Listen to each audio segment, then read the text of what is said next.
नमस्कार, तुमचं सगळ्यांचं स्वागत आहे। तर आज मी मेथीची भाजी रेसिपी तुमच्यासोबत शेअर करणार आहे। तर ही बघा, ही मेथीची भाजी मी अशा पद्धतीने निवडून घेते आहे।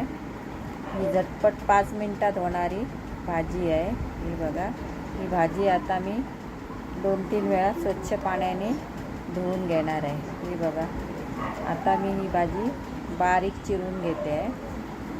ही भाजी चवीला खूप छान लागते आणि ही भाजी आता चिरून झालेली आहे। ही बघा, आता कढईमध्ये तेल गरम करून ह्याच्यामध्ये 2 बारीक चिरलेले कांदे हे मी परतून घेणार आहे। एकदम कमी साहित्यामध्ये ही भाजी बनवून तयार होते। आता ह्याच्यामध्ये मी हिरवी मिरची घालून परतून घेणार आहे। हे बघा, अशा प्रकारे ही भाजी चवीला कडू असते।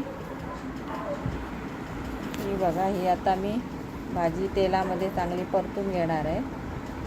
तेलामध्ये परतल्यावर भाजी एकदम कमी होते। मीठ घालून घेतलं आहे। ही बघा, अशा प्रकारे आता ह्याच्यामध्ये मी ओलं खोबरं घालून घेणार आहे।